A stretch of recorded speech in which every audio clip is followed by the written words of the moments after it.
Hey guys, tonight we're letting the Mediterranean breeze drift through imaginary olive groves, past sun-baked marble temples, and into the quiet, starlit nights of ancient Greece. Imagine, if you will, the gentle murmur of crickets, the distant splash of waves on a moonlit shore, and the cool stone of your sleeping couch against your back in this world of gods and heroes, of philosophy and epic poetry. Sleep wasn't just a biological necessity. It was a profound, often mysterious state, deeply intertwined with the divine. We're venturing into ancient Greek sleepscapes not always easy, where the very act of closing your eyes could open a doorway to messages from the gods or terrifying visions from the underworld. You probably won't survive this journey awake, but that's entirely the point, isn't it? So before you get comfortable, take a moment to like the video and subscribe, but only if you genuinely enjoy what I do here. Let me know where you're listening from and what time it is for you right now down in the comments. Now dim the lights. Maybe turn on a fan for that soft background hum. And let's ease into tonight's journey together. You're an ancient Greek citizen, living in a world where the gods are not distant abstractions, but active participants in human affairs.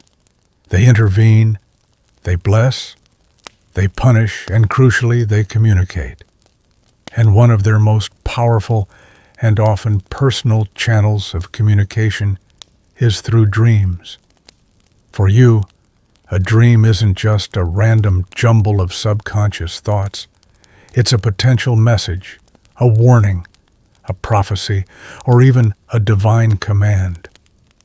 This pervasive belief elevates sleep from mere rest to a state of profound spiritual vulnerability and potential revelation. Your days are likely filled with physical labor, philosophical discourse, civic duties, or preparing for battle. Exhaustion would be a frequent companion. As the sun dips below the horizon and the cool evening air settles, the allure of sleep would be undeniable. But as you drift off, your mind isn't merely shutting down. It's entering a liminal space, a threshold between the waking world and the shadowy realms of the divine and the dead. This understanding imbues sleep with a deep significance that colors every aspect of its experience. The Greeks didn't have a modern scientific understanding of sleep. They didn't know about neurons or REM cycles. Instead, they personified sleep, transforming it into a powerful, often benevolent deity. This personification provided a way to understand and interact with the mysterious forces that governed the nightly descent into unconsciousness. If sleep didn't come, it wasn't just insomnia. It was the god Hypnos withholding his blessing, or perhaps a darker force at play. The very act of sleeping was considered a minor form of death, a temporary cessation of consciousness that mirrored the ultimate cessation of life. This connection was not always morbid. It underscored the fragility of existence and the powerful influence of the gods who governed both states. You often found yourself in shared sleeping quarters, whether with family in a modest home, or perhaps with fellow soldiers in a barracks. Privacy, especially at night, was a luxury. One quirky tidbit about ancient Greek sleep: the practice of symposiums, drinking parties, could last late into the night. But even after heavy drinking, The expectation was that you would still engage in deep philosophical discussion or poetic recitation. While these gatherings might have led to a less than restful sleep, the cultural emphasis was still on the profound state of rest, even if induced by wine. Historians still argue whether the Greeks truly believed all dreams were divine messages, or if there was a nuanced understanding that some dreams were merely reflections of waking life's anxieties. It was likely a spectrum, with the most vivid and unusual dreams being given the most weight. So, as you prepare to close your eyes tonight, imagine yourself transported to that ancient Greek sleepscape. The ordinary act of falling asleep is transformed into a sacred descent, a nightly journey into a realm where gods might whisper secrets, heroes might receive their destinies, and the very fabric of reality might briefly unravel. This deep cultural reverence for sleep and the forces that govern it will set the stage for our journey into the fascinating myths and practices surrounding the gentle art of dreaming. You've just been introduced to the profound significance of sleep in ancient Greek life, a state far more meaningful than mere biological rest. At the very heart of this understanding, overseeing the nightly descent into oblivion, was a powerful, often benevolent deity. This brings us to Hypnos, the personification of sleep, the primary god who governed your slumber and whose very presence promised repose to a weary world. Imagine a soft, silent figure, winged and gentle, hovering above your bed, gently touching your eyelids. This is Hypnos, not just a concept, but a tangible divine being. He is typically depicted as a handsome nude youth, often with wings on his temples or shoulders, sometimes carrying a poppy stem or a horn, from which he pours slumber-inducing liquid. His touch is light, his voice a whisper, for too much sound would disrupt the very state he embodies. Hypnos plays a crucial, if often background role in Greek mythology. He is not as flamboyant or interventionist as Zeus or Hera, but his power is universal. No mortal, and indeed few gods, can resist his gentle sway. When Hypnos calls, even the mightiest warriors or the most stubborn thinkers eventually succumb. His domain is the quiet conquest of consciousness. His origins are ancient and primordial, linking him to the very fabric of existence. Unlike many Olympian gods, who have clear parents like Zeus, being the son of Cronus, Hypnos springs from a more fundamental source, a powerful testament to the timeless nature of sleep itself. He dwells in a realm of eternal twilight, a place untouched by the sun's harsh rays, where silence reigns supreme. This imagery reinforces the idea of sleep as a sacred, separate state, a retreat from the clamor of the waking world. Hypnos's influence is often portrayed as merciful. In the epic poems especially, Homer's Iliad, Hypnos is sometimes invoked to grant sleep to weary soldiers, or to subtly influence the gods themselves, allowing for crucial strategic maneuvers. He is the one who eases pain, who brings temporary forgetfulness, and who offers a nightly escape from suffering. For a mortal, Hypnos is a benevolent force, a respite from the trials of daily life. One poignant example of Hypnos' power and benevolent nature comes from the Trojan War. When the goddess Hera wants to distract Zeus to aid the Achaeans, she enlists Hypnos to put Zeus into a deep sleep. Hypnos is initially reluctant, fearing Zeus's wrath, but he is persuaded by Hera's promises, showcasing his ability to even influence the king of the gods. This illustrates that while gentle, his power is immense. One quirky tidbit: Hypnos often carries a branch dipped in the river Lethe, the river of forgetfulness in the underworld, or a poppy stem. These tools symbolize the oblivion and peaceful slumber he bestows. The poppy, in particular, would become a lasting symbol of sleep and narcotics in later cultures, a direct legacy of Hypnos' association.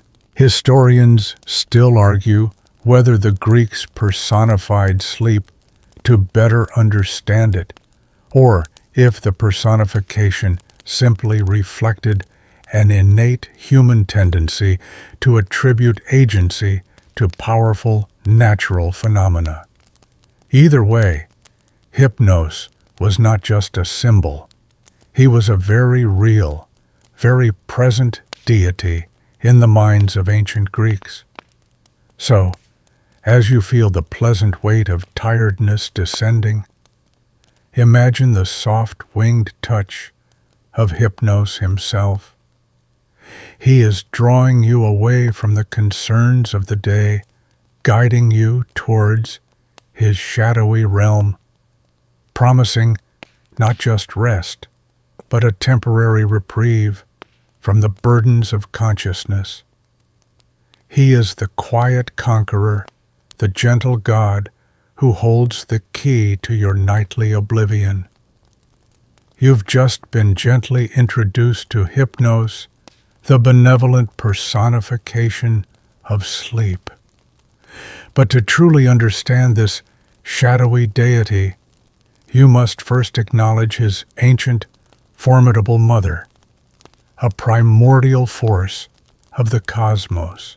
This brings us to Nyx, mother of Hypnos and dreams, the primordial goddess of night, a powerful, awe-inspiring figure from whom all nocturnal phenomena, including sleep and its accompanying visions, ultimately spring.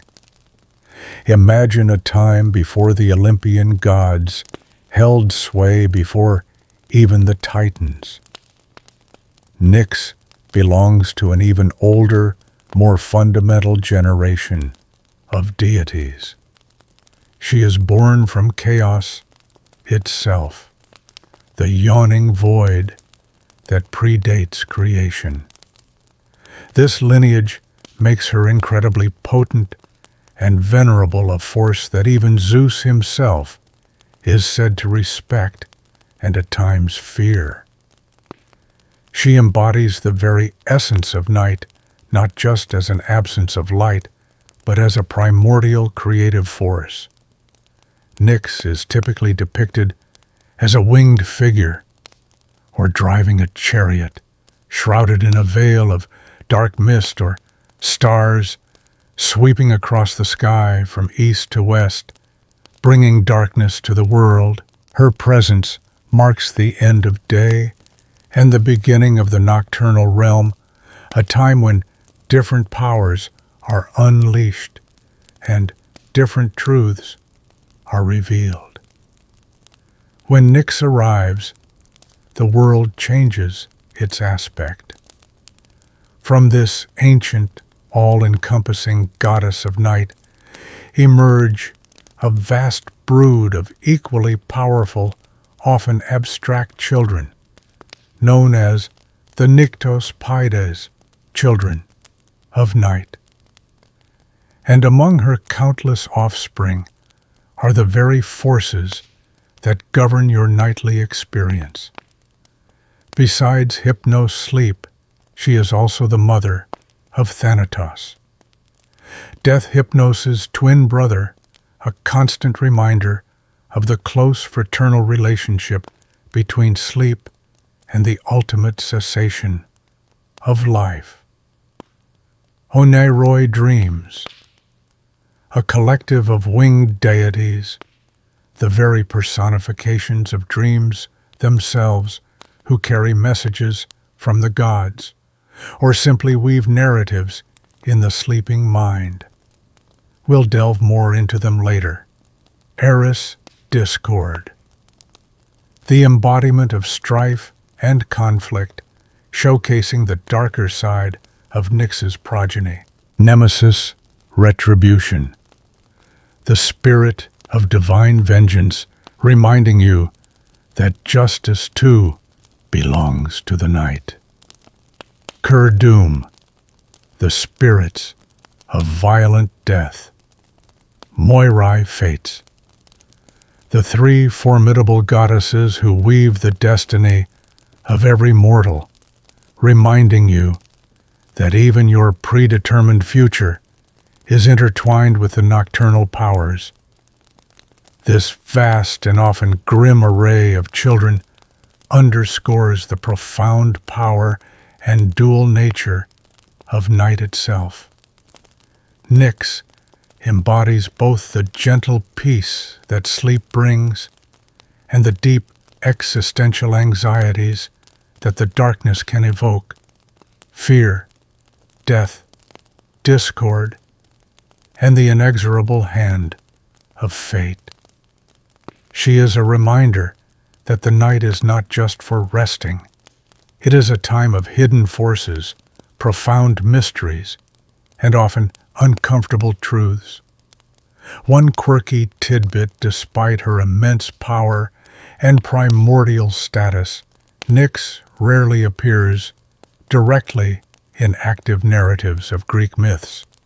She is more of a background force, a cosmic constant.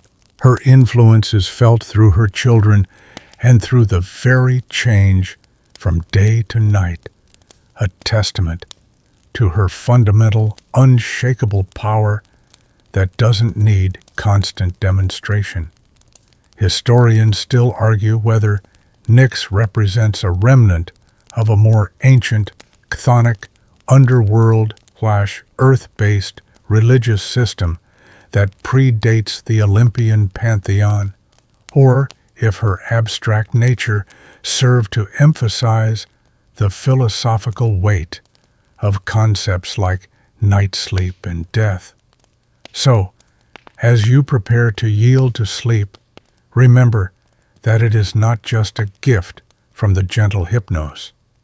It is an embrace from his ancient powerful mother, Nyx, the primordial night itself, from whose dark womb spring forth all the forces that govern your slumber, your dreams, and indeed the very delicate balance between life and the quiet mysteries of oblivion. You've met Nyx, the primordial night, and her gentle son, Hypnos, sleep. But among Nyx's formidable brood, one child stands in eternal, inescapable tandem with Hypnos, forming a duo that underscores the profound finality of their shared domain. This brings us to Thanatos, Hypnos' twin brother, the personification of death. A figure who, though feared, is often portrayed in ancient Greek mythology with a surprising gentleness, mirroring the peace found in deep sleep. Imagine two winged figures strikingly similar in appearance. Youthful, often handsome, carrying torches, one extinguished Thanatos and one aflame, Hypnos. They are inseparable, born of the same ancient night, and their destinies are intertwined. This sibling relationship between sleep and death is a fundamental concept in Greek thought, reflecting the idea that sleep is but a temporary mild form of death, a brief sojourn into unconsciousness before returning to the waking world. Thanatos is the embodiment of nonviolent death, a peaceful passing. He is not the brutal, bloodthirsty deity of battle and slaughter that would be the Keres, also children of Nyx. Instead, Thanatos is quiet, solemn, and inevitable. When he comes, he gently severs the thread of life, ensuring a tranquil transition from existence. This portrayal offers a stark contrast to many other ancient cultures where death gods were often depicted as terrifying or monstrous. His role in myth is often to accompany souls to the underworld, acting as a guide or escort. He is the one who comes for the hero, who falls in battle, ensuring their proper, dignified departure. His presence signifies the end of suffering, the ultimate peace, much like his brother Hypnos brings temporary peace through sleep. The visual similarities between Hypnos and Thanatos are striking in ancient art. Both are often depicted as winged youths, sometimes even indistinguishable, except for their attributes. Hypnos with a poppy or horn, Thanatos with a sword, a butterfly symbolizing the soul, or an extinguished torch. This visual twinning reinforces the deep philosophical connection between sleep and death. To fall into a deep, dreamless sleep was to briefly touch the borderlands of Thanatos' realm. In Homer's Iliad, after the hero Sarpedon is killed in battle, Zeus instructs Apollo to clean his body, and then sends Hypnos and Thanatos to carry his body back to Lycia for proper burial. This powerful image of the twin brothers gently bearing the fallen hero highlights their role as respectful escorts, providing comfort in the face of inevitable fate. It's a moment of profound peace amidst the chaos of war brought by the silent twins. One quirky tidbit, despite being the personification of death, Thanatos was sometimes depicted as being outwitted or momentarily imprisoned, notably by Sisyphus, who chained him up, causing no one to die for a time. This humorous interlude underscores that even ultimate forces could face temporary challenges, though Thanatos eventually resumed his inevitable duties.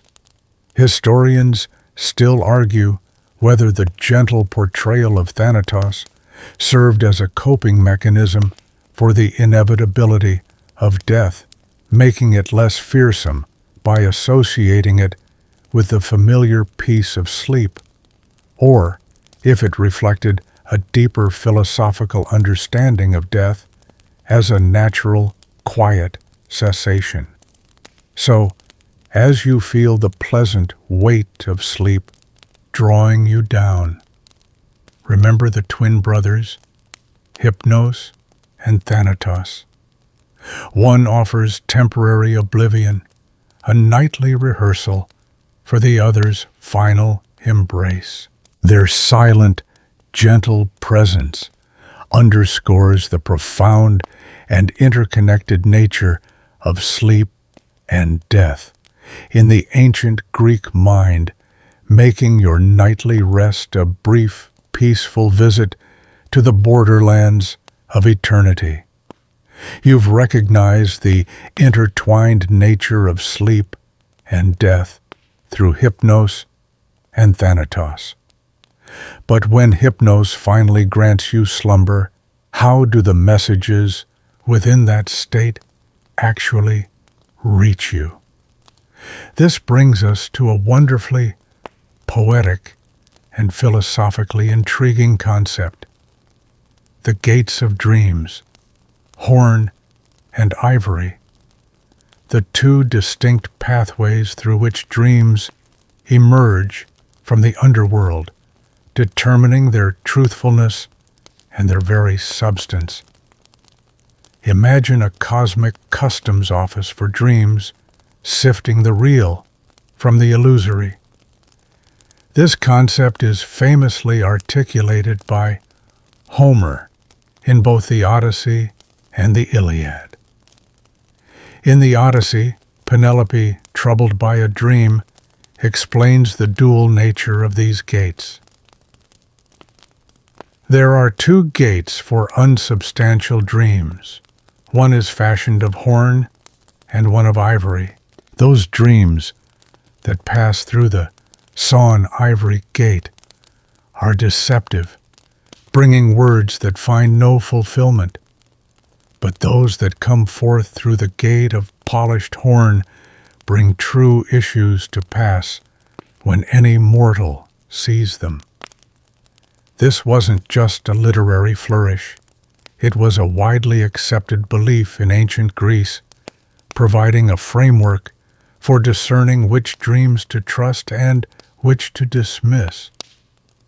Let's explore these two gates. The gate of horn. Charis, dreams. Emerging from this gate are considered true, prophetic, and divine. Why horn? Think of a polished horn. It's translucent, allowing light to pass through, representing clarity and truth. Dreams from this gate were believed to be direct messages from the gods or accurate premonitions of future events. If you dreamt of a victorious battle and it came true, your dream came through the gate of horn. These were the dreams you sought through incubation, the ones you pondered deeply and acted upon. The gate of ivory. Elephas. Dreams passing through this gate are deceptive, misleading, and ultimately false. Why? Ivory, though beautiful, is opaque. It doesn't allow light to pass through.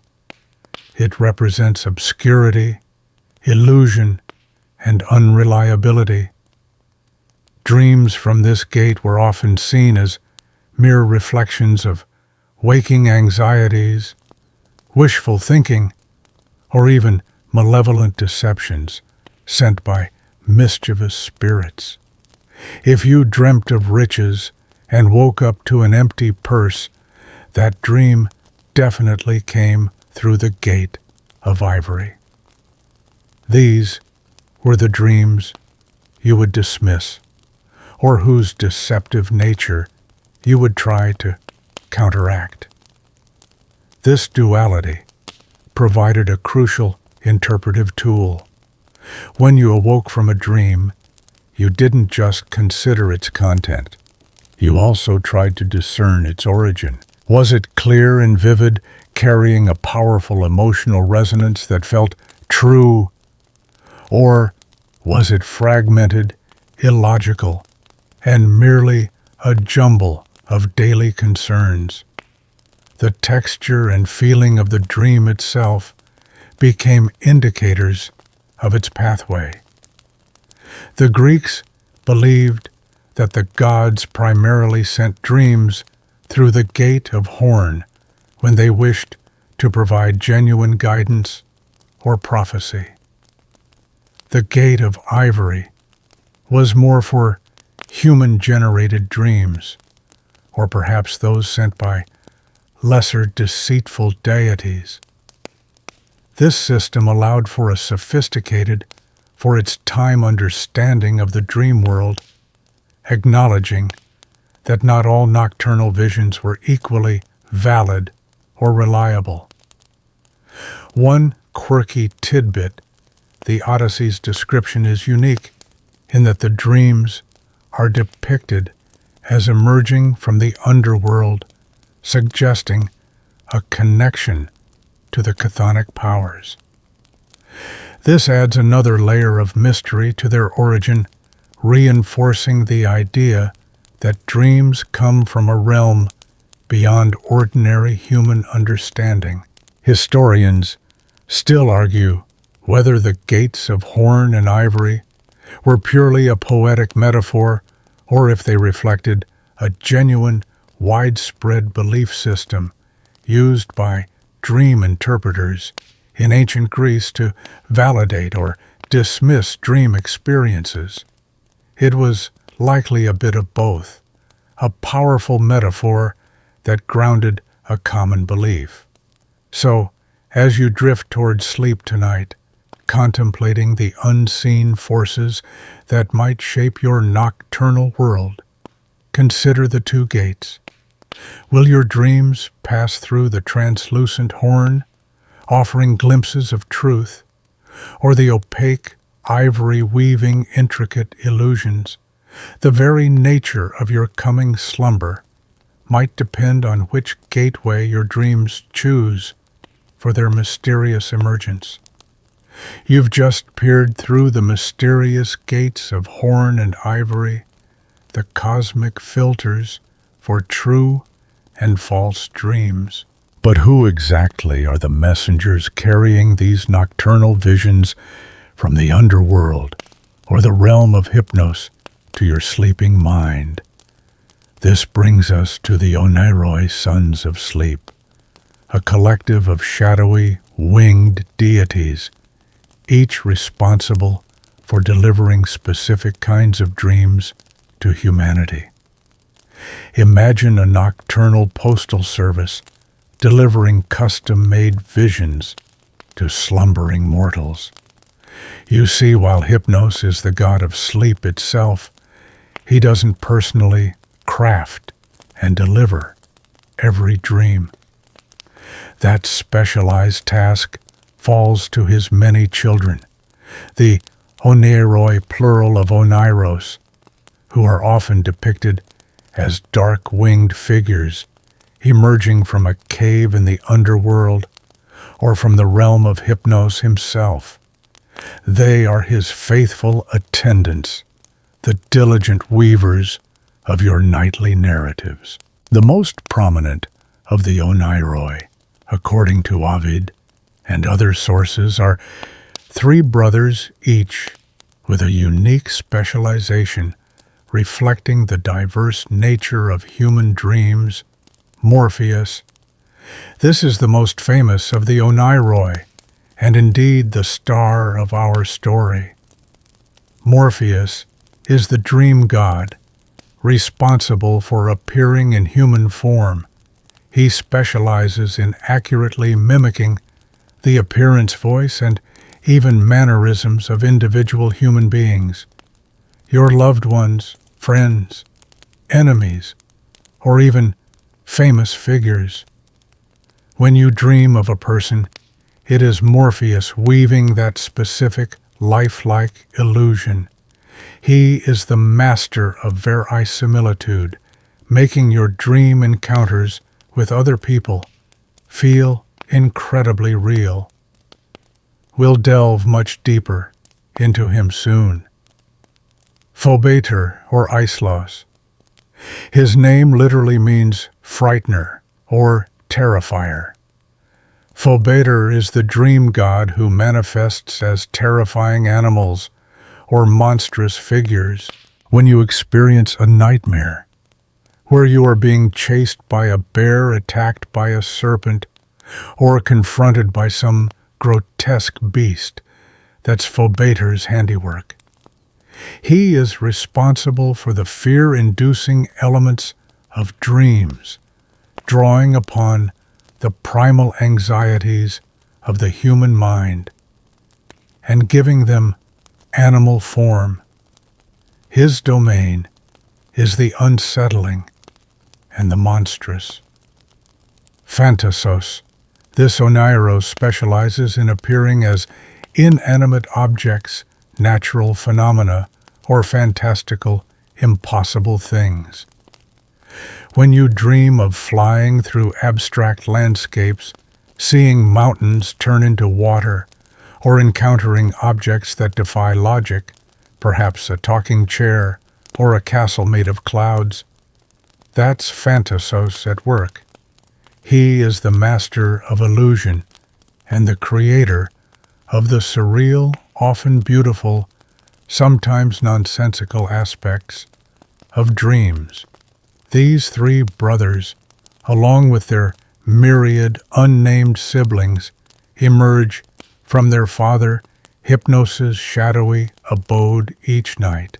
They carry messages, warnings, or simply the echoes of waking life, delivering them through the two gates, horn for truth, ivory for illusion. The precise combination of their influences dictates the quality and content of your dreams. A dream might be a collaborative effort, with Morpheus bringing the people, Phobator adding the lurking fear, and Phantasos creating the surreal backdrop. The existence of distinct dream gods allowed the Greeks to categorize and understand the different aspects of dreaming. It wasn't just one amorphous dream, it was a complex tapestry woven by specific divine hands, each with their own specialty. This provided a framework for discerning the meaning and origin of a dream, helping you decide whether to act upon it or simply dismiss it as a trick of the night. One quirky tidbit.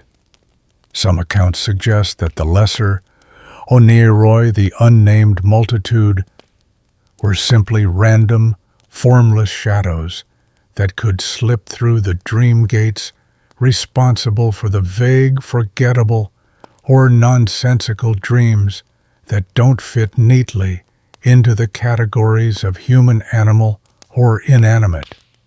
Historians still argue whether the detailed categorization of the Oneiroi reflected a sophisticated, albeit mythological attempt to understand different dream states, or if they were primarily literary devices to add richness to the myths surrounding sleep. It was likely a blend, as mythology often provided the first framework for proto-psychological inquiry. So, as you feel the gentle tug of sleep, know that it's not just Hypnos wrapping you in his embrace. It's his children, the Oneiroi, Morpheus, Phobator, and Phantasos, diligently preparing to weave the intricate tapestry of your nocturnal visions, carrying their messages through the ancient gates of horn or ivory, ushering you into the gentle, sometimes terrifying, art of dreaming.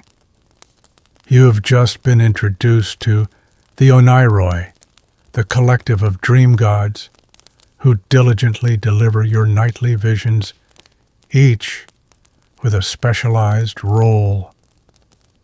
But among these shadowy siblings, one stands out as the most skilled, the most renowned, and indeed the star of our story. This brings us directly to Morpheus the shapeshifter, the master weaver of human forms. In dreams, whose unique ability made your nocturnal encounters with familiar faces eerily real, and profoundly impactful. Imagine drifting into a dream and suddenly standing before you is your beloved mother, your trusted friend, or even a formidable general from recent history. They speak, they move, they gesture, all with the uncanny accuracy of the waking world. That is the precise handiwork of Morpheus. His name, Morpheus, comes from the Greek word morphe, meaning form or shape, a direct reference to his singular talent. Morpheus's specific power is to assume the form of any human being that exists or has existed. He can perfectly mimic their voice, their gait, their clothes, their expressions, every minute detail that makes a person recognizable. He is the master of verisimilitude, ensuring that when a person appears in your dream, they feel undeniably real, whether they are bringing you a message from the gods or simply reflecting a deep-seated desire or fear within your own mind. This ability made Morpheus particularly important when the gods wished to send a direct message to a mortal, especially to heroes or kings. If Zeus wanted to give a prophecy to a warrior, or Hera wished to subtly influence a queen, they would dispatch Morpheus. He would then appear to the sleeping individual as a respected elder, a beloved mentor, or even a deceased loved one, delivering the divine message with an authority and intimacy that a less convincing dream figure could not achieve. Imagine dreaming of your long-dead father, only for him to deliver a critical warning about an upcoming battle. That level of conviction could only be achieved by Morpheus. Unlike his brothers, Phobetor, who takes animal forms, and Phantasos, who conjures inanimate objects and abstract illusions, Morpheus deals exclusively with the human element. This specialization underscores the profound importance the Greeks placed on human relationships, identity, and the power of personal connection even in the ethereal realm of dreams.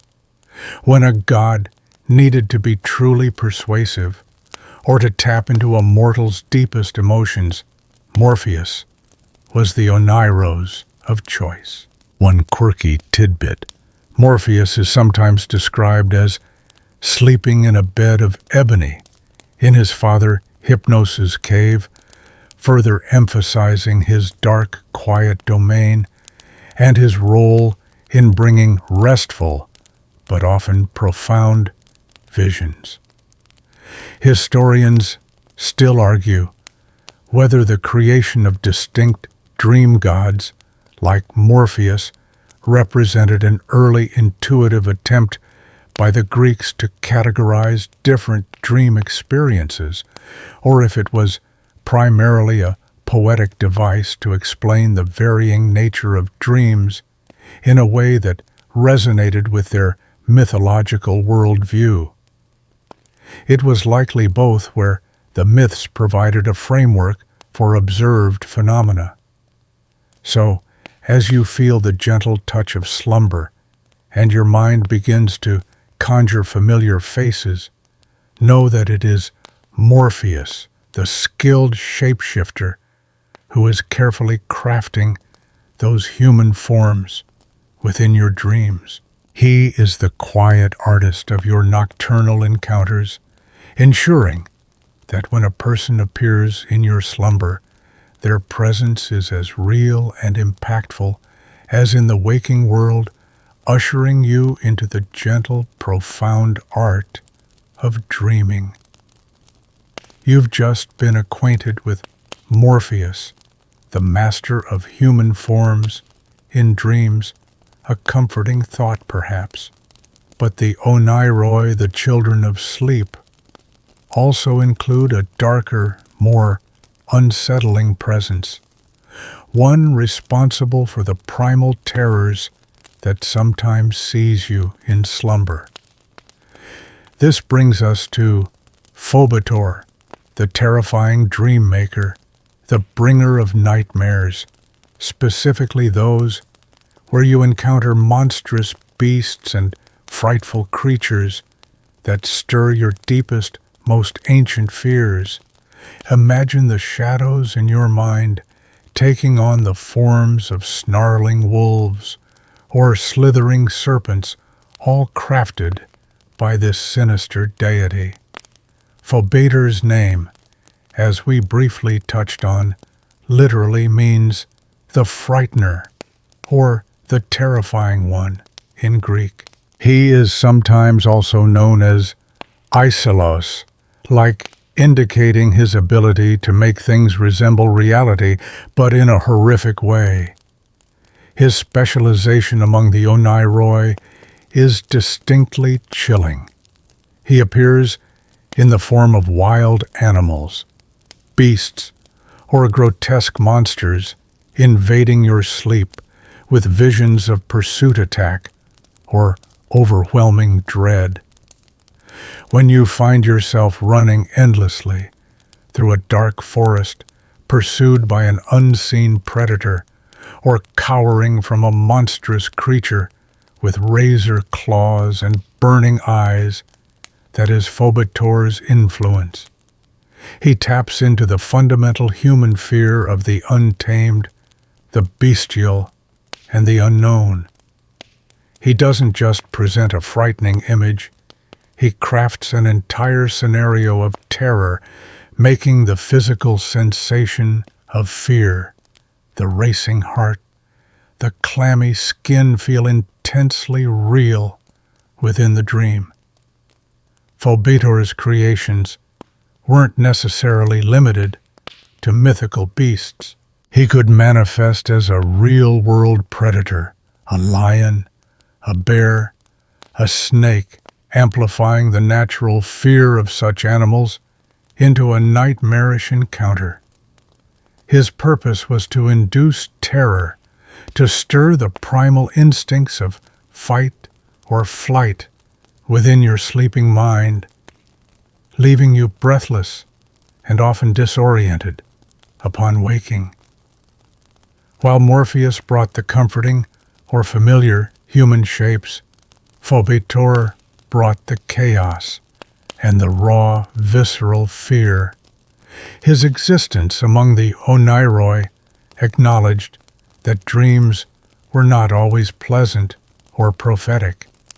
They could also be a source of profound psychological distress, a testament to the ancient Greek understanding that the mind, even in sleep, could generate its own horrors.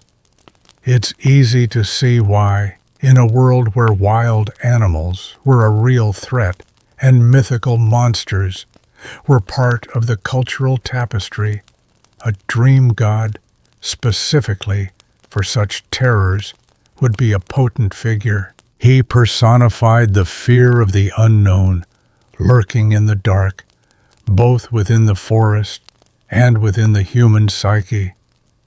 His dreams were not meant to convey clear messages, but often to simply instill dread or to reflect an underlying anxiety in the dreamer's waking life.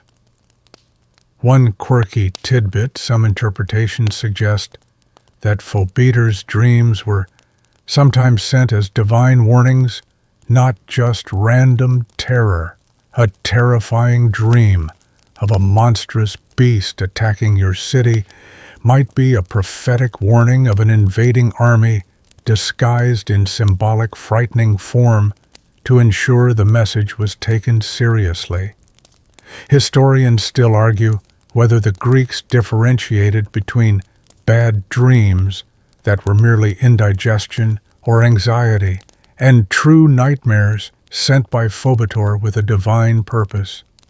It was likely a nuanced understanding, with the most disturbing and memorable nightmares being attributed to Phobetor's direct, malevolent influence. So, as you drift towards sleep, and the comforting presence of Hypnos begins to descend, remember that his son, Phobetor, also lurks in the shadows. He is the terrifying dream maker, ready to conjure the primal fears of the animal kingdom and the monstrous depths of the unknown, ensuring that not all of your nocturnal journeys are entirely peaceful. When you wake with a gasp, heart pounding, know that Phobetor has likely paid you a visit. You've just been introduced to Phobetor, the unsettling craftsman of animalistic nightmares. But the diverse tapestry of dreams still has another master weaver, one who specializes in the whimsical, the abstract, and the utterly illogical. This brings us to Phantasos, creator of illusions, the dream god responsible for manifesting as inanimate objects natural phenomena, or fantastical, often surreal visions that defy the ordinary rules of the waking world.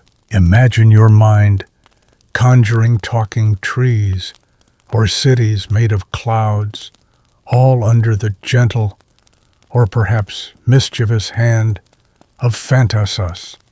Phantasos, whose name means fantasy or imagination, is the Oneros who handles everything that isn't a human Morpheus's domain or a terrifying beast Phobetor's specialty. His realm is the realm of the surreal and the unconstrained, the very fabric of imagination given form in your sleep. When you dream of inanimate objects, perhaps a familiar chair suddenly starts speaking, or your house shifts its shape, or a piece of jewelry transforms into something else entirely. Natural phenomena. You might find yourself flying through the sky without wings, witnessing a mountain crumble into dust, or seeing a river flow uphill. Abstract concepts. Dreams might feature swirling colors, impossible geometries, or landscapes that morph and change without reason. Fantastical creatures. While Phobetor handles terrifying animals, Phantasos might bring forth more whimsical or symbolic non-human entities like a friendly dragon or a talking flower. Phantasos is the master of illusion, creating the often nonsensical, sometimes beautiful, and frequently puzzling aspects of dreams. His creations are not necessarily meant to instill fear, like Phobetor's, nor to deliver clear messages through human figures like Morpheus's. Instead, Phantasos's dreams often reflect the subconscious mind's playful associative nature, or its attempt to process complex information in abstract ways. They can be disorienting, but rarely are they outright terrifying in the way Phobetor's are. His presence among the Oneiroi acknowledges the full spectrum of dream experiences, from the intensely realistic to the utterly fantastical. It recognized that some dreams are simply a riot of imagery and sensation, unconnected to a clear narrative or a direct message. They are the dream equivalent of abstract art, leaving you to ponder their meaning or simply to marvel at their strangeness.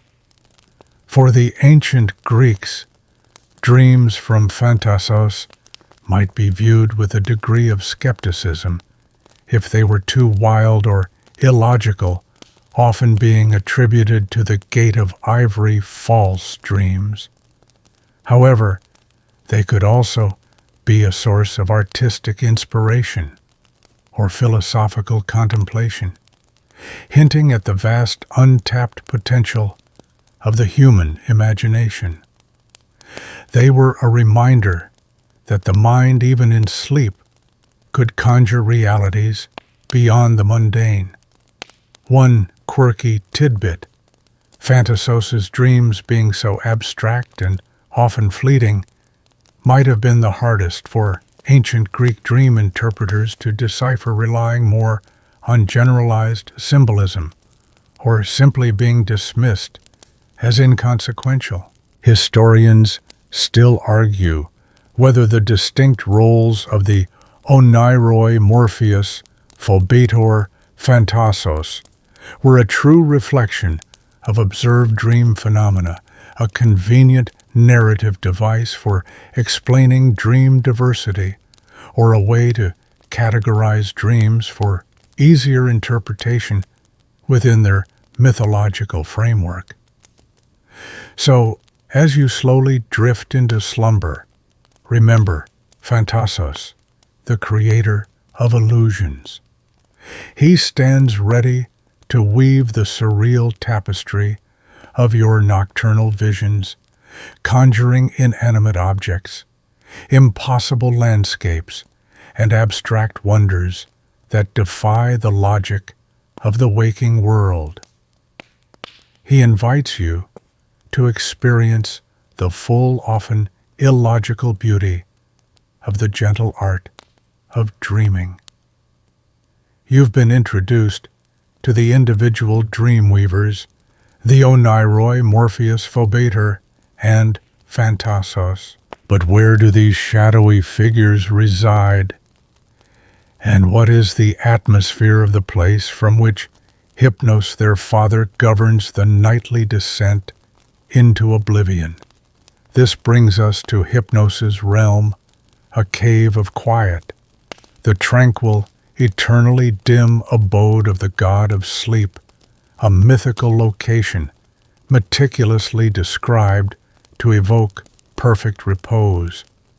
Imagine stepping into a place where silence is absolute and the very air whispers of slumber. The most famous description of Hypnos's dwelling comes from Ovid's Metamorphoses. It's a place conceived not just as a physical location, but as an embodiment of the conditions most conducive to deep sleep. This cave is located in a remote, shadowy land, often vaguely placed near the Cimmerians, a mythical people perpetually shrouded in mist and darkness. This geographic obscurity emphasizes its separation from the bustling, sunlit world of mortals. Let's paint a picture of this ultimate sleep sanctuary. No sun, no sound. Crucially, no direct sunlight ever penetrates this cave. The eternal twilight ensures perpetual calm.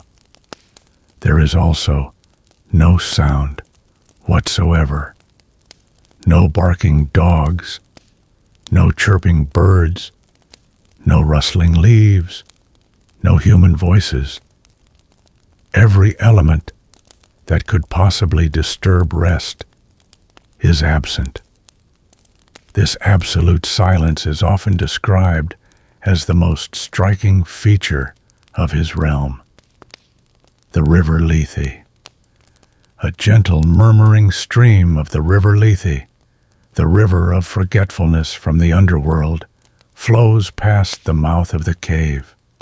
Its soft, indistinct whisper is the only sound, a soothing counterpoint to the profound silence and its waters induce oblivion in all who drink or hear its flow.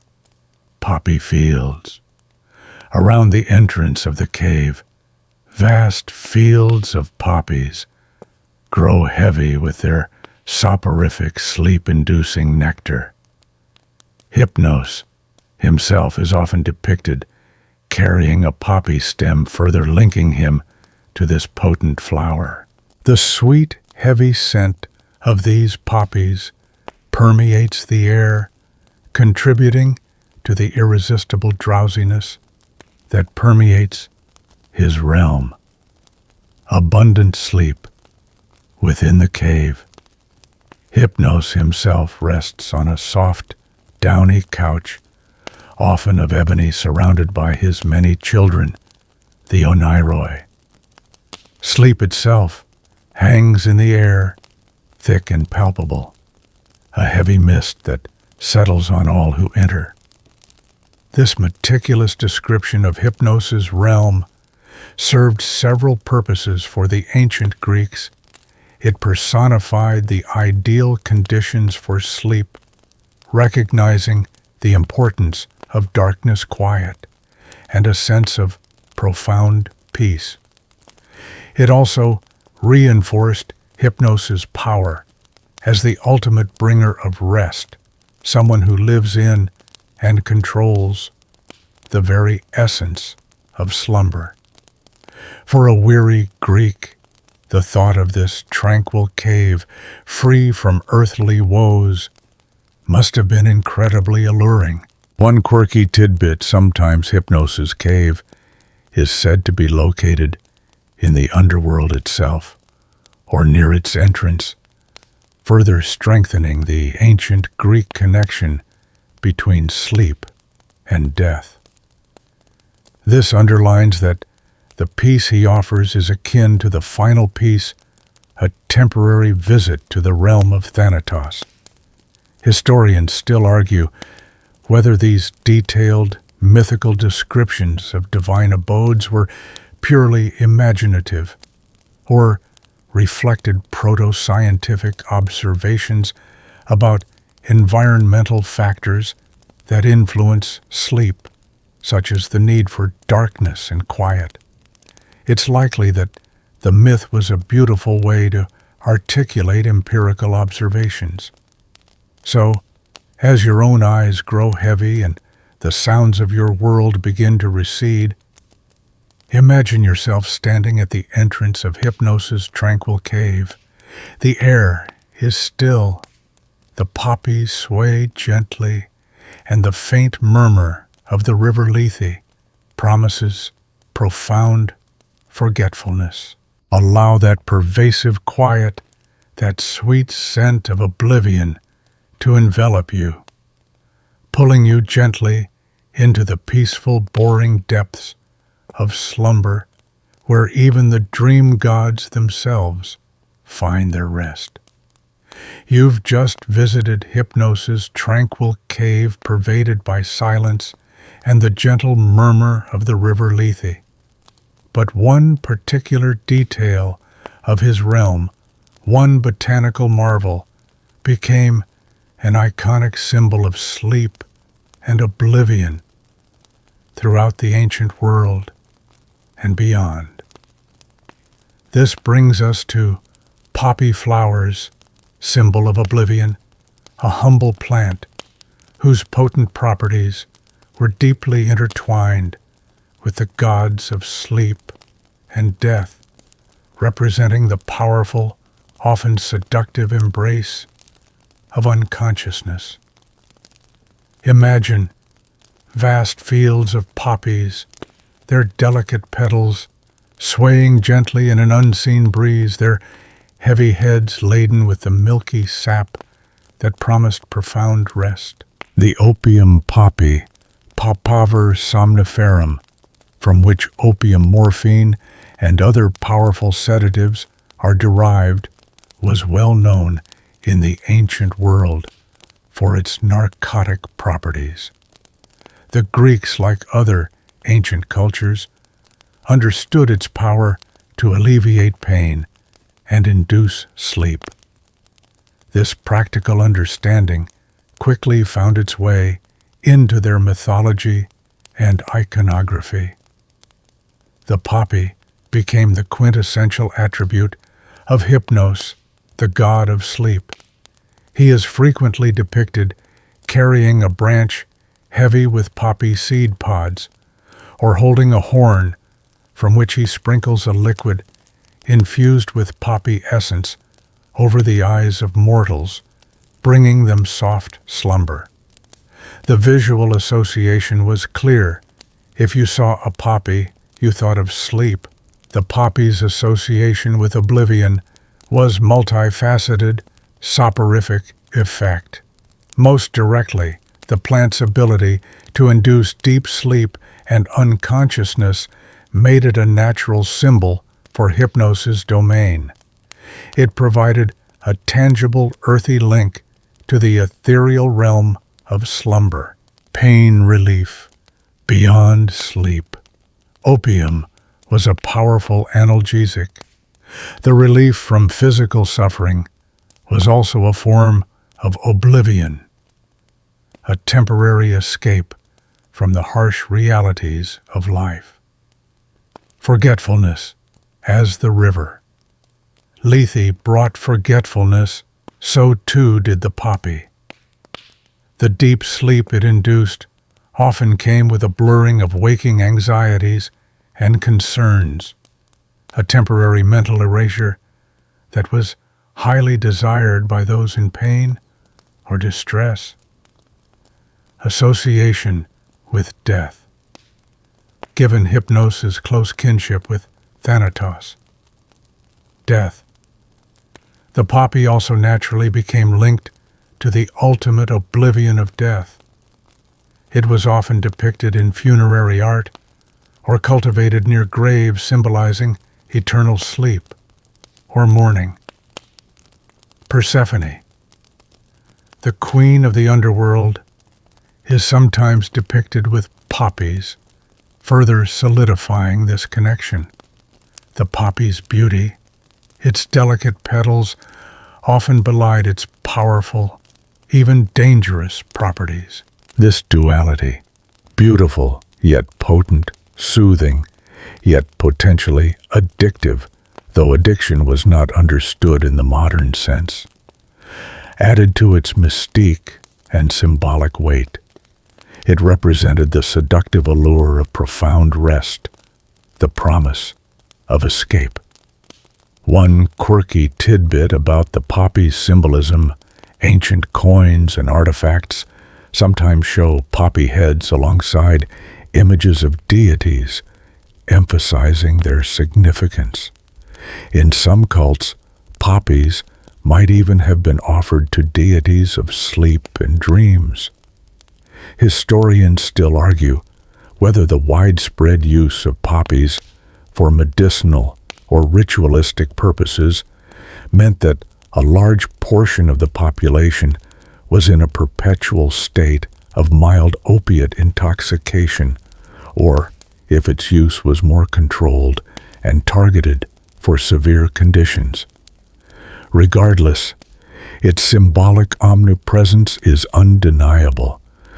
So, as you feel the pleasant weight of your eyelids, imagine the delicate swaying poppy in Hypnos' hand. Its potent essence, the very symbol of profound slumber and gentle forgetfulness, is being sprinkled over you, pulling you deeper into that peaceful, boring oblivion. It's the flower of dreams, the bloom of eternal rest, waiting to usher you into your own quiet night. You've just been lulled by the image of Hypnos sprinkling poppy essence, the very flower symbolizing the oblivion he bestows. But the concept of forgetfulness and its profound connection to the peaceful cessation of consciousness has an even deeper, more mythical root in the Greek imagination. This brings us to the river Lethe. The waters of forgetfulness, one of the 5 rivers of the underworld, whose cool, flowing current was intrinsically linked to the nature of sleep and the ultimate peace of death. Imagine a gentle murmuring stream, whose very waters held the power to erase memory, bringing a profound and unsettling calm. The river Lethe, whose name literally means oblivion, forgetfulness, or concealment, flowed through the realm of Hades, the underworld. Its waters held a singular and potent property. Drinking from them would cause souls to forget their mortal lives before reincarnation, or to forget the suffering they endured in the underworld, preparing them for an eternal, albeit empty, peace. This act of forgetting was seen as a necessary part of the transition between worlds, a cleansing of the mind from the burdens of existence. The connection between the river Lethe and sleep is profound and multifaceted. Oblivion as peace.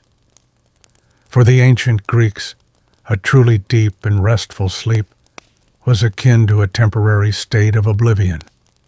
It was a period where the conscious mind, with its worries, anxieties, and memories of the day's toil, was temporarily suspended. The more complete the forgetfulness, the more profound the rest. The river Lethe personified this desired state of mental erasure. Hypnosis domain. As we discussed, hypnosis cave, the very dwelling of the god of sleep, is often described as being near or having a stream of the river Lethe flowing past its mouth. The gentle murmur of its waters and the heavy scent of poppies growing along its banks contribute to the irresistible drowsiness that pervades his realm. This suggests that the essence of forgetfulness, personified by the river, is intrinsically woven into the very fabric of sleep. Dreams and memory. While dreams could bring messages, a truly deep restorative sleep was often characterized by a lack of remembered dreams, or dreams that were so fleeting and indistinct they offered no lasting impression. This dreamless state was seen as akin to the oblivion offered by the Lethe, a pure, unburdened repose. Forgetting the contents of a disturbing dream was a blessing. Contrast with Mnemosyne. The Greeks also had Mnemosyne, the goddess of memory and mother of the muses. The river Lethe served as a direct contrast, highlighting the duality of existence, the struggle and experience of conscious memory in waking life, versus the peace and release offered by the forgetfulness of sleep and death. The idea that forgetfulness could be a blessing is a powerful concept, especially for a people who faced constant challenges and hardships. To temporarily forget pain, sorrow, or the pressures of daily life was a precious gift, one that the river Lethe, and by extension, deep sleep, profoundly offered. One quirky tidbit: some ancient Greek mystery cults like the Orphics actually instructed their initiates to avoid drinking from the river Lethe in the afterlife, and instead seek out the waters of Mnemosyne memory to retain their knowledge and achieve a higher form of immortality. This demonstrates the nuanced Greek view of forgetfulness, a blessing for the weary, but a potential hindrance for the enlightened soul. Historians still argue whether the Greek emphasis on the forgetfulness aspect of sleep and death reflected a psychological coping mechanism for suffering or a deeper philosophical insight into the nature of consciousness. So, as your consciousness slowly begins to recede, imagine a gentle, cool current flowing nearby. It is the river Lethe, the waters of forgetfulness, whispering an invitation to release your worries and memories, if only for a few peaceful hours. Allow its soft murmur to pull you deeper into a state of profound, boring oblivion, where the burdens of the waking world are temporarily washed away. You've felt the soothing influence of the river Lethe, promising forgetfulness and a gentle descent into slumber. But for the ancient Greeks, sleep wasn't just a passive state to be succumbed to. It was an active gateway, a deliberate channel through which they could seek profound answers from the divine.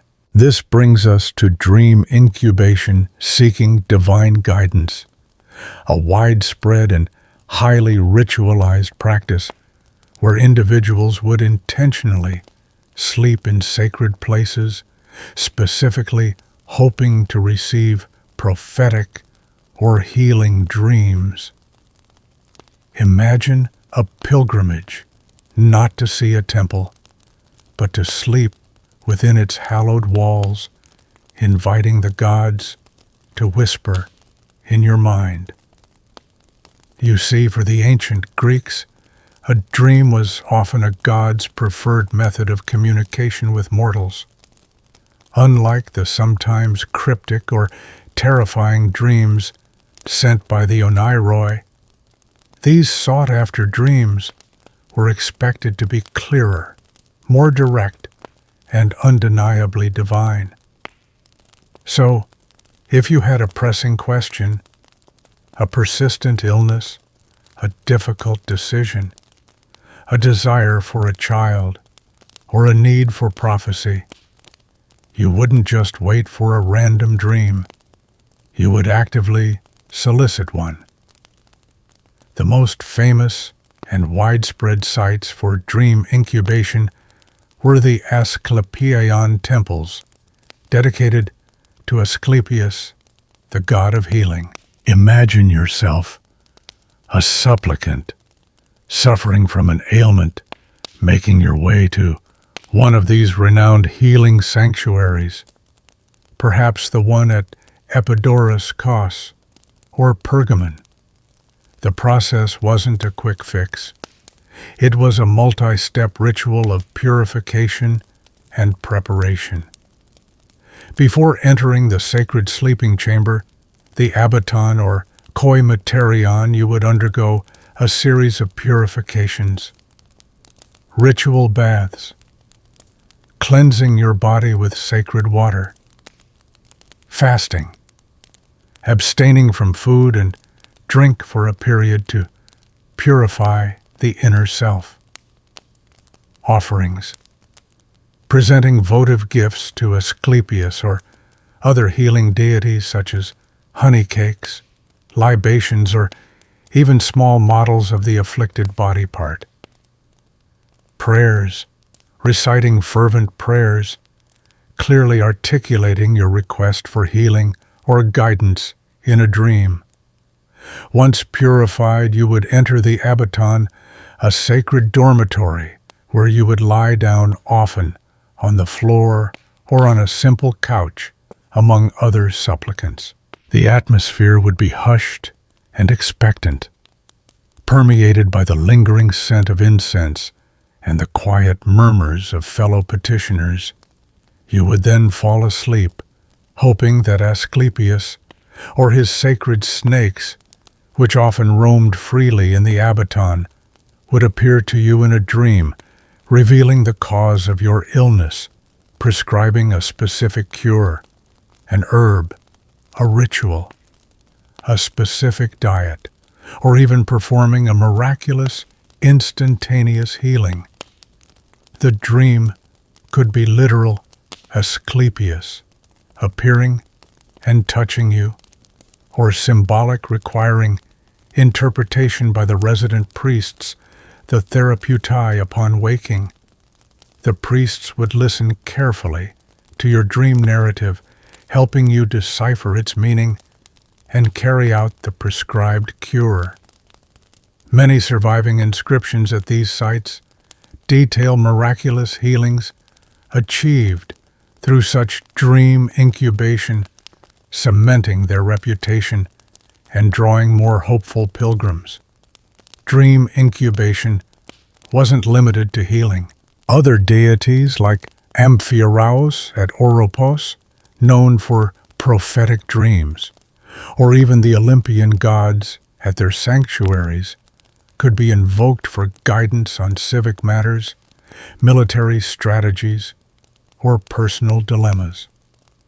One quirky tidbit: some accounts suggest that patients in the Asclepiaia might have been in a suggestible state, perhaps influenced by mild sedatives or even fasting, making them more receptive to vivid dreams. This doesn't detract from their belief in divine intervention, but adds a layer of psychological understanding. Historians still argue whether the effectiveness of dream incubation was due to genuine divine intervention, the powerful placebo effect, the natural healing processes, or even the practical medical advice given by the priests, who were often also skilled physicians. It was likely a complex interplay of all these factors. So, as you seek your own boring slumber tonight, imagine the ancient Greek supplicant, purified and hopeful, lying on the cold stone of a sacred dormitory, inviting a god to enter their dreams. Their quest for divine guidance through sleep was a profound act of faith, a testament to the powerful, often personal connection they believed existed between the mortal realm and the whispering world of the gods. You've explored the ritualistic intensity of dream incubation, where ancient Greeks actively sought divine messages in their sleep, especially for healing. This practice underscores a broader truth for them. Dreams were not merely psychological phenomena, but direct channels to unseen powers, making them a primary source for oracles and prophetic dreams. Imagine a world where your nightly visions could genuinely reveal the future, guiding momentous decisions for heroes, kings, and even entire cities. You see, the ancient Greeks believed that the gods, in their infinite wisdom, often chose the vulnerable, unconscious state of sleep to convey their will. While waking oracles like the Pythia at Delphi were renowned for their pronouncements, dreams offered a more personal, often direct form of prophecy, bypassing intermediaries. This made them incredibly significant, as they could provide crucial insights that might not be available through other means. Prophetic dreams could manifest in several ways. Direct revelations. Sometimes a god, a hero, or a deceased ancestor would appear clearly in a dream, speaking directly to the dreamer and delivering an unambiguous message or warning. Think of a god telling a king where to build a city, or a fallen warrior revealing a battle strategy. These were highly prized for their clarity, often attributed to coming through the gate of horn. Symbolic visions, more often prophetic dreams, were symbolic, presenting metaphors or allegories that required careful interpretation upon waking. A dream of a particular animal, A strange landscape or a specific action might carry a hidden meaning about future events. This is where the skills of a dream interpreter, oneirocriticos, became crucial, helping to decipher the gods' often cryptic language. Divine commands.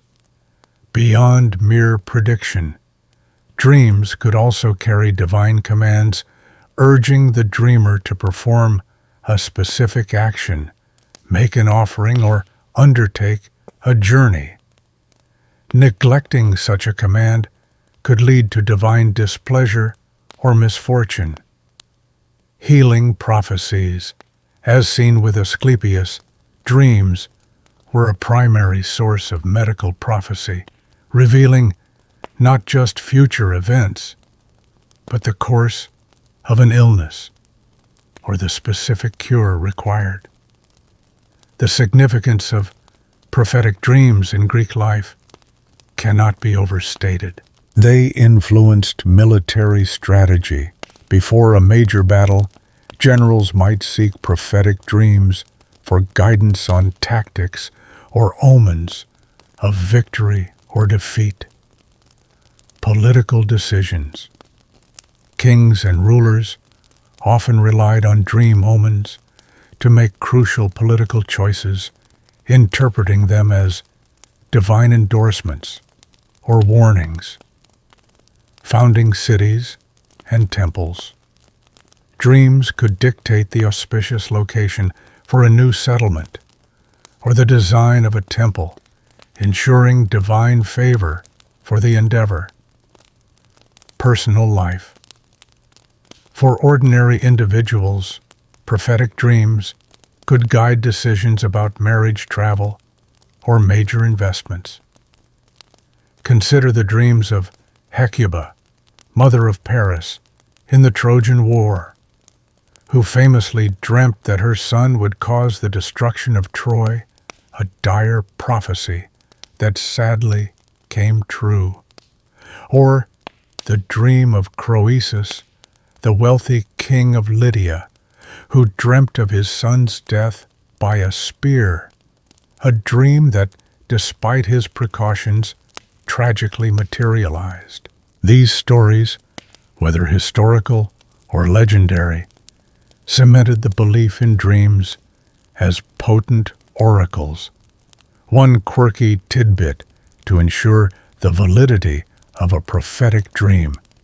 A dreamer might deliberately go to a sacred site known for its oracular power, like the Oracle of Amphiaraus at Oropos, where sleeping on a sacrificed ram's skin was believed to induce clear visions of the future.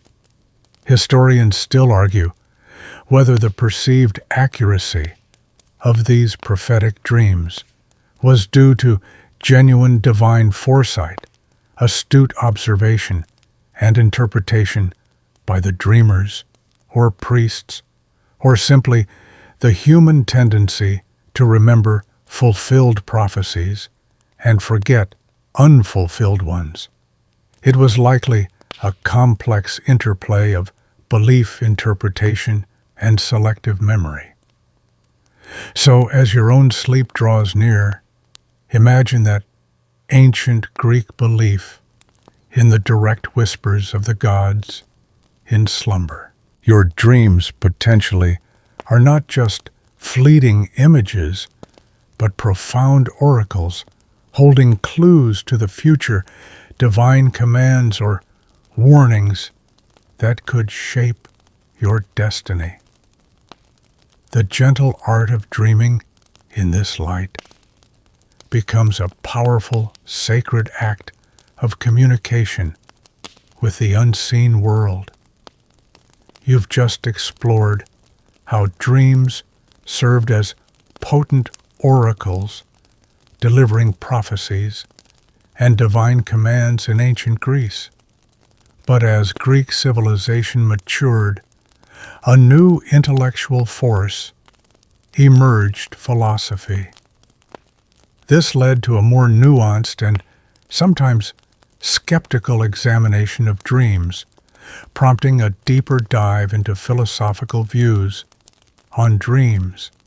Imagine great thinkers like Plato and Aristotle not just accepting dreams as divine messages, but meticulously analyzing their origins, their truthfulness, and their connection to the human mind itself. You see, while the popular belief in prophetic and divine dreams remained strong, particularly in religious cults and for figures like the Oneiroi philosophers, began to approach the phenomenon of dreaming with a more analytical, rational lens.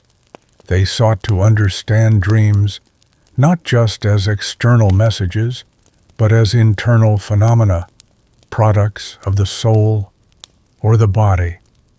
Plato, c. 428–348 BCE. Plato, with his theory of forms and the tripartite soul, viewed dreams as reflections of the soul's desires and states.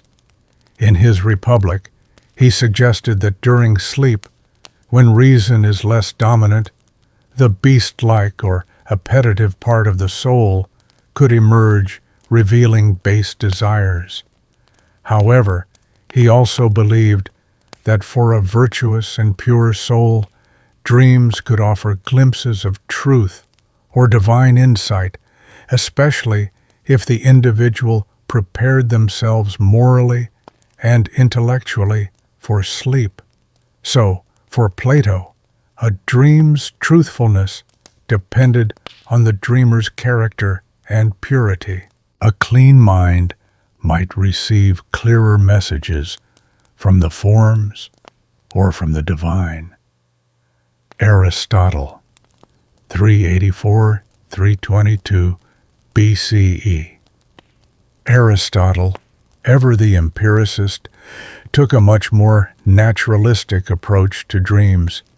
In his treatises on dreams and on prophecy and sleep, he largely dismissed the idea of dreams as direct divine messages from gods. He argued that dreams were primarily products of the individual's bodily sensations and daily experiences. The undigested food in your stomach, the residual sounds from the day, or even internal physiological states could manifest as dream imagery. He believed that while some dreams might appear prophetic, this was due to coincidence, or because the body in its relaxed state was more attuned to subtle internal or external changes that might later manifest as illness or events. A small disturbance in the body, too minor to be noticed while awake, might appear magnified in a dream, acting as an early warning sign of impending illness. This was a significant departure from the widespread belief in supernatural origins. Hippocrates, c. 460–370 BCE, the father of medicine, also offered a more medical and physiological interpretation of dreams. For Hippocrates, dreams were diagnostic tools. They reflected the state of the body's humors and internal organs. A dream of murky water might signify an excess of phlegm, while a dream of fire could indicate an excess of yellow bile. By analyzing dream content, a physician could gain insight into the patient's physical health and predict the course of a disease. This practical health-oriented view made dreams a vital part of medical assessment. These philosophical inquiries represented a slow but profound shift. They didn't entirely eradicate the belief in divine dreams, but they provided alternative explanations, prompting a more critical approach to dream interpretation. The idea that dreams were partly or even wholly a product of the human mind or body was revolutionary. One quirky tidbit some philosophers and rhetoricians would deliberately try to induce certain dreams through diet or mental exercises before bed, either to test their theories or to gain insight, almost like an early form of self-experimentation with dream control. Historians still argue whether these philosophical views were widely disseminated among the general populace, or if they remained largely within intellectual circles, coexisting with but not fully displacing the popular belief in divine dreams. It was likely that the common person continued to seek divine omens while the elite engaged in more nuanced intellectual debate. So, as you prepare for your own slumber, know that even in ancient Greece, the question of dreams was a source of endless fascination and debate. Will your dreams be mere echoes of your waking day, as Aristotle suggested? Or will they offer glimpses of deeper truths, as Plato pondered? The very act of dreaming, boring as it may seem to some, was for the greatest Greek minds a profound philosophical puzzle, inviting endless contemplation. You've just grappled with the nuanced philosophical views on dreams, where great thinkers like Plato and Aristotle sought naturalistic explanations beyond mere divine messages. But long before these philosophers meticulously debated the origins of dreams, their cultural understanding was profoundly shaped by an even more ancient and pervasive force, Homer's influence on dream beliefs. Imagine a world where the epic poems of the Iliad and the Odyssey weren't just stories, but foundational texts that taught you, the ancient Greek, how to understand the very fabric of your reality, including the mysterious realm of dreams. You see, Homer's epics, composed centuries before the classical philosophical era, around 8th century BCE, were the bedrock of Greek education and cultural identity. They were sung, recited, and studied, instilling a shared worldview that included a clear, albeit complex, understanding of dreams.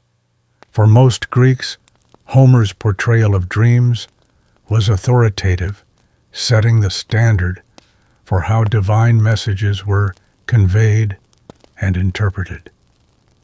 In Homer's world, dreams are frequently and explicitly presented as direct communications from the gods. There is very little ambiguity.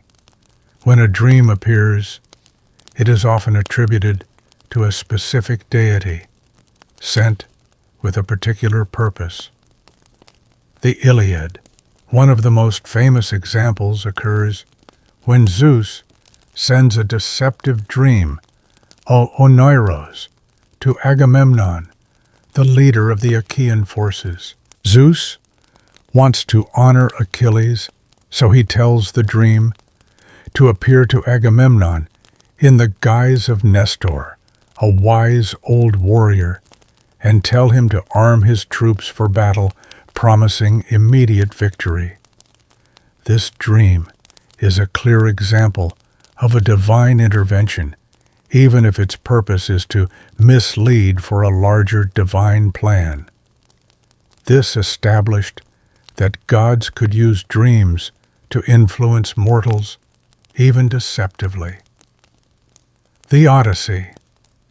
As we discussed earlier, Penelope's famous lines about the gates of horn and ivory come directly from Homer's Odyssey. This passage became the canonical explanation for discerning true from false dreams. Homer, through Penelope, is essentially providing a comprehensive dream interpretation guide within the narrative itself, teaching listeners that not all dreams are reliable, but some carry undeniable truth. Homer's dreams are often personified. The dream itself is a character, an entity sent by a god rather than just an abstract mental image. This reinforced the belief that dreams were external agents, divine messengers dispatched to the sleeping mind. This personification of dreams later evolved into the Oneiroi, the sons of Hypnos, further building upon Homeric foundations. The epic poems also demonstrated the impact of dreams on action. Agamemnon, despite his cunning, immediately acts upon the deceptive dream sent by Zeus. This showed the profound authority dreams held. When a god spoke through a dream, it commanded attention and often immediate response, regardless of skepticism. One quirky tidbit: Homeric dreams are typically quite literal and straightforward, unlike the often symbolic or convoluted dreams of later periods. The gods deliver their messages with little need for complex interpretation, making the dream's meaning clear to the dreamer within the narrative. Historians still argue whether Homer's depiction of dreams accurately reflected existing Mycenaean or early Greek beliefs, or if his poetic genius helped to codify and popularize certain dream interpretations for subsequent generations. It's undeniable that his narratives shaped the very language and understanding of dreams for centuries. So as you drift towards your own slumber, remember that much of the ancient Greek world's understanding of dreams, from divine messages to the gates of horn and ivory, was first etched into their collective consciousness by the resounding verses of Homer. His epics provided not just stories of heroes, but a foundational guide to the mysterious, often boring, sometimes deceptive, and always fascinating world of dreaming. You've seen how Homer's epic poems served as a foundational text for understanding dreams in ancient Greece, establishing their divine origins and prophetic power. Now let's consider how sleep and dreams weren't just abstract concepts or occasional divine interventions. They were integral, often crucial elements within the very fabric of heroic narratives. This brings us to sleep in epic journeys, analyzing how moments of rest or the dreams within them frequently dictated the fate of legendary figures and the outcome of their monumental quests. Imagine the grueling, relentless nature of an epic journey. Long voyages across stormy seas, arduous treks through unfamiliar lands, and constant battles against monstrous foes or vengeful gods. For heroes like Odysseus or Aeneas, sleep was not always a luxury. It was a vulnerable state, a necessary respite that often carried its own perils, or more importantly, profound opportunities for divine communication. Vulnerability in sleep. Heroes are often at their most vulnerable when they sleep. In the Iliad, while the Achaeans sleep, the Trojans launch a devastating attack. In the Odyssey, Odysseus's sleeping crew famously open the bag of winds given by Aeolus, unleashing chaos. This highlights the dangers of being unconscious in a world filled with enemies and unpredictable forces. A deep sleep, while restorative, could also be a moment of fatal weakness, emphasizing the need for divine protection, even in slumber. Divine intervention and guidance.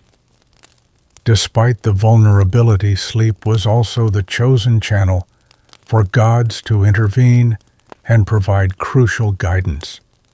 When a hero is at a crossroads, exhausted and despairing, a god might appear in a dream to offer encouragement, a strategic hint, or a warning. Think of Aeneas in Virgil's Aeneid. During his long, fated journey, he repeatedly receives instructions and prophecies in dreams from his deceased father, Anchises, or from various deities.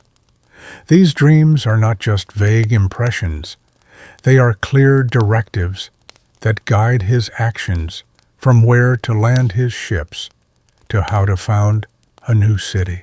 Similarly, throughout the Odyssey, dreams often foreshadow events or provide crucial information for Odysseus's arduous return journey, even if they are sometimes veiled in symbolism. Psychological impact of dreams. While often divine dreams also reflected the psychological state of the heroes. Odysseus's troubled dreams, for instance, often mirrored his deep anxiety about his journey, his family, and his ultimate destiny. The nightmares experienced by warriors before battle could reflect their fear, but also serve as a premonition of their fate, intertwining the psychological with the prophetic. Sleep as a literary device.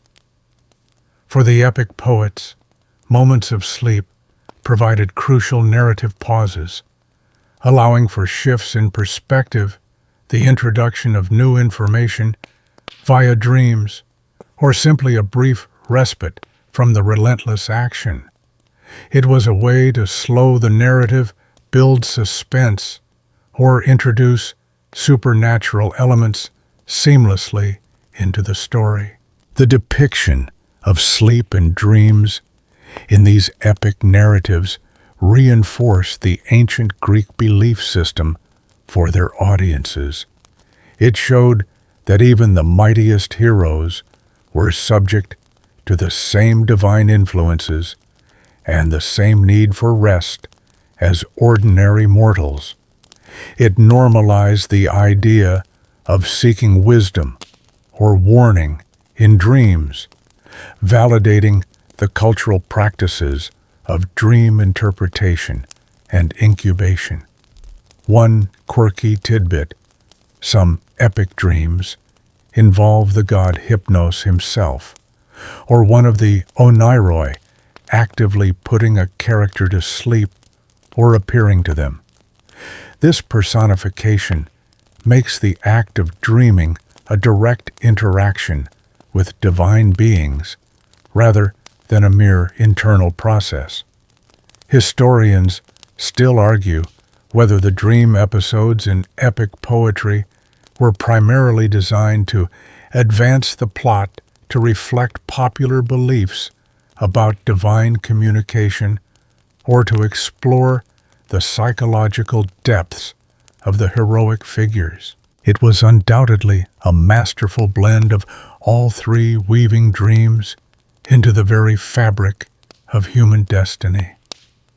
So, as you prepare for your own peaceful descent into slumber, remember the weary heroes of old. For them, sleep was never just rest. It was a fraught yet fertile ground where destiny might whisper, gods might command. And the very course of their epic journeys could be altered by the mysterious, boring, yet profoundly powerful art of dreaming. You've just witnessed how deeply sleep and dreams were woven into the epic journeys of Greek heroes, shaping their destinies and delivering divine commands. But beyond the myths and philosophical treatises, the legacy of one particular dream god, the very master of human forms in dreams, has seeped into your modern vocabulary subtly, influencing how you speak about sleep and its effects. This brings us to Morpheus's legacy in language, a testament to the enduring power of ancient mythology to shape contemporary words and concepts related to the gentle art of dreaming. Imagine how a single figure from a long-lost pantheon continues to whisper in your everyday speech, even if you don't consciously realize it. The most direct and obvious legacy of Morpheus is the word morphine. As we discussed in our Victorian sleep tonic journey, when the potent alkaloid was isolated from opium in the early 19th century by Friedrich Serturner, he named it after Morpheus, recognizing its profound ability to induce sleep and dreams. This pharmacological term is a direct linguistic descendant, a powerful chemical named after a powerful dream god, linking ancient myth to modern medicine. But the influence goes further, subtly permeating various expressions in the arms of Morpheus. This poetic idiom is a direct classical reference to falling asleep. When you say someone is in the arms of Morpheus, you are invoking the very god of dreams, suggesting a peaceful, profound slumber. It's a much more evocative way to say asleep than merely stating the fact, drawing on centuries of literary tradition. Morphean. While less common, this adjective can be used to describe anything related to dreams or sleep, particularly something that is shapeless, illusory, or transformative in a dreamlike way, reflecting Morpheus's ability to shift forms. Morph, morphing. The modern English verbs to morph or morphing, meaning to change shape or transform, are also directly derived from Morpheus's Greek root, morphe, form, shape. While these words are now used in a broad sense, their ultimate etymological origin points back to the dream god, who could so perfectly change his appearance in the minds of sleepers. Think of special effects in movies where characters morph from one shape to another. That's Morpheus at work in your vocabulary. Somniferous, soporific. These words, meaning sleep-inducing, while not directly from Morpheus, belong to the family of terms associated with hypnos, whose Latin equivalent is somnus and the effects of sleep. They echo the ancient understanding of substances that bring forth the state governed by the gods of sleep. This linguistic legacy is remarkable because it demonstrates how deeply embedded mythological figures became in the Western consciousness.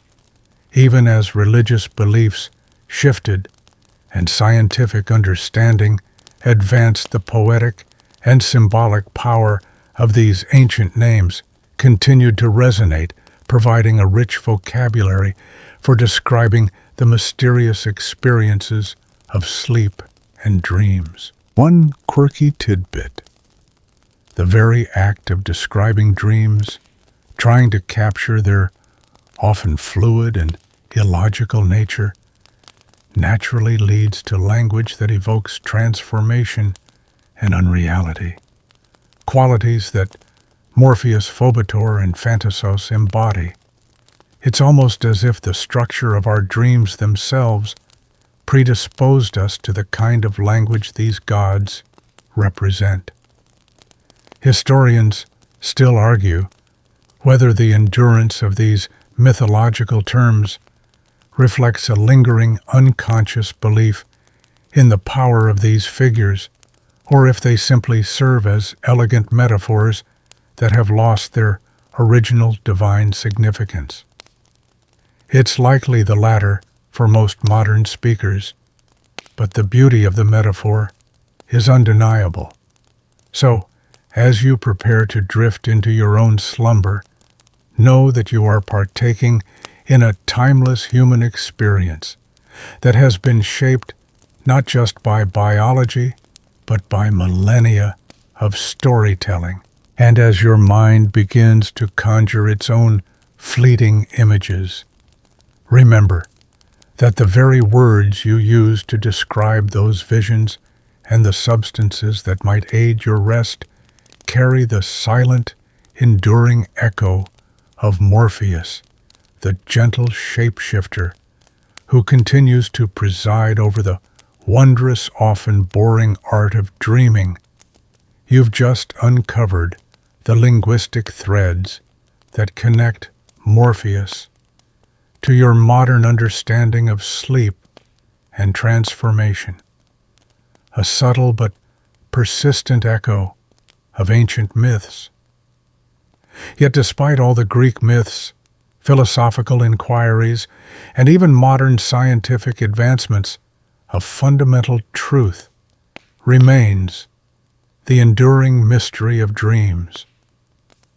Imagine how even today those nocturnal journeys continue to defy complete explanation, leaving us with profound questions about consciousness, reality, and the very purpose of our nightly visions. For the ancient Greeks, dreams were a direct pipeline to the divine, a complex tapestry woven by gods like Morpheus, Phobetor, and Phantasos, and interpreted through the gates of horn and ivory.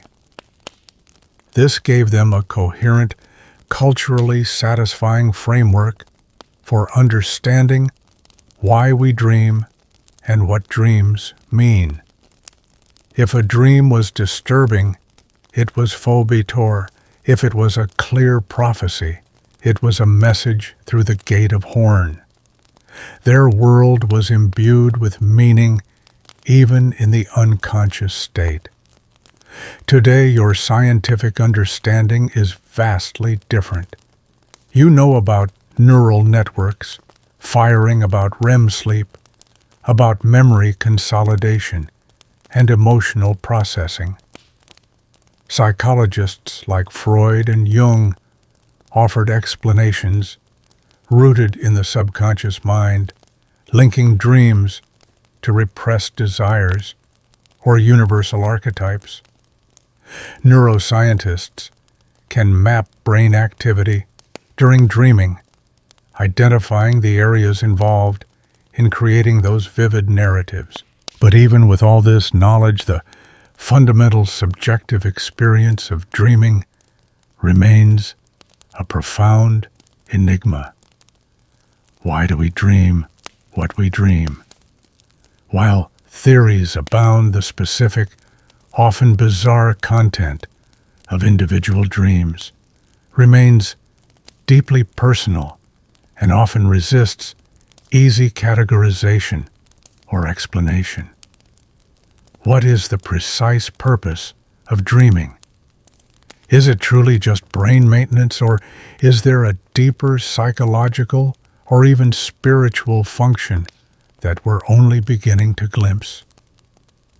Why does consciousness shift so profoundly? The seamless transition from waking reality to the often illogical, hyper-real world of dreams, and then back again, is a continuous marvel that challenges our understanding of the mind. Are dreams ever prophetic, even in a modern sense? While we dismiss divine omens, many people still experience dreams that seem to foreshadow events, leading to a lingering wonder about intuition or coincidence. The questions the ancient Greeks asked about dreams. Where do they come from? Are they true? What do they mean for my life? Are at their core the same questions you might ponder after a particularly vivid or unsettling dream today. The answers have changed dramatically, but the fundamental human curiosity, the desire to unlock the secrets of that other world we visit every night, remains undimmed. One quirky tidbit about this enduring mystery: the very act of trying to recall a dream upon waking often makes it fade, as if the dream world resists being fully captured by conscious memory. This slipperiness is part of its magic and its mystery, a quality that perhaps the ancient Greeks implicitly understood when they described dreams emerging from the shadowy underworld or through gates of illusion. Historians still argue whether the scientific demystification of dreams truly diminishes their poetic or spiritual power, or if it simply shifts our understanding of where that power resides, from external gods to the wondrous complexity of the human brain itself. So, as you prepare to cross the threshold into your own nightly unconsciousness, know that you are stepping into a realm that has captivated humanity for millennia. The ancient Greeks, with their myths of Morpheus and his siblings, tried to give form to its mystery. Philosophers sought its logic.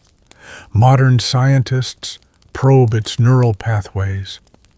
But still the dream world holds its secrets, an enduring, endlessly fascinating, and utterly boring mystery, waiting for you to re-enter its captivating embrace. You've traveled through the myths and philosophies of ancient Greek dreams, wrestling with their enduring mysteries. We've journeyed through the realm of hypnos, met the oneiroi, and pondered the gates of horn and ivory. Now, as our exploration comes to its tranquil close, it's time for you to experience the very state we've been discussing, the gentle descent into slumber, a nightly act that connects you directly to all those who have sought peace and meaning in the world of dreams throughout history. Imagine the day's concerns slowly receding like the last rays of the setting sun, fading behind distant mountains. The vibrant colors of your waking thoughts soften, blurring at the edges, replaced by the calming grays and blues of twilight.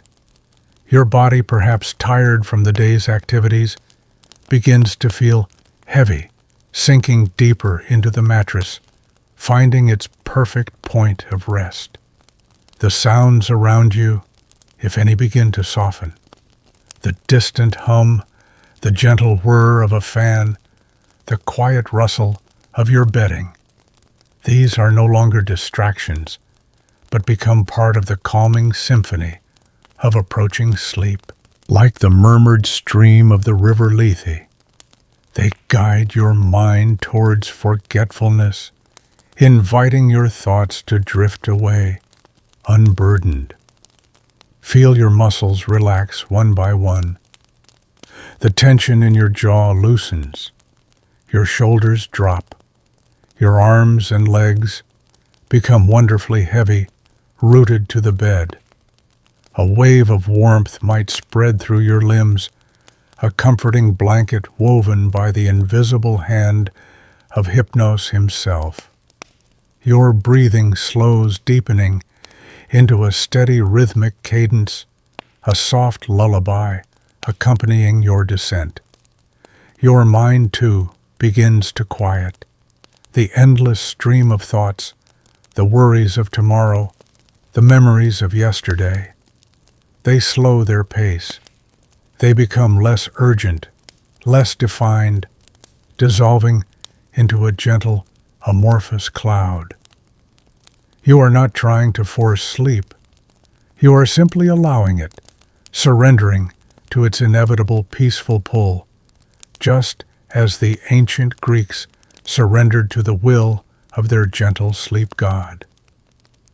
Perhaps, if you are lucky, Morpheus will visit you tonight. He will weave human forms, familiar faces in your dreams. Or perhaps Phantasos will take over, guiding you through landscapes of pure imagination, abstract and serene. And if Phobetor dares to approach, remember that he too is just a part of the grand ancient art of dreaming, a fleeting shadow that will dissipate with the morning light. The boundary between waking and sleeping grows thin, almost imperceptible. You are floating suspended in a state of tranquil anticipation, poised on the very edge of consciousness. The world of myths, of ancient rituals, of philosophical debate fades into the background, leaving only the profound peace of the present moment. Your own individual sleepscape is forming quiet, personal, and utterly unique.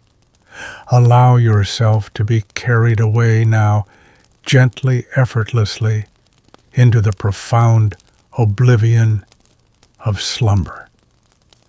There is nothing left to do, nothing left to think, only rest, only peace, only the deep, boring, wonderfully unconscious state of sleep. You are joining countless generations who have sought this same quiet peace, from the heroes of Troy to the philosophers of Athens, all embracing the gentle art of dreaming. Sweet dreams.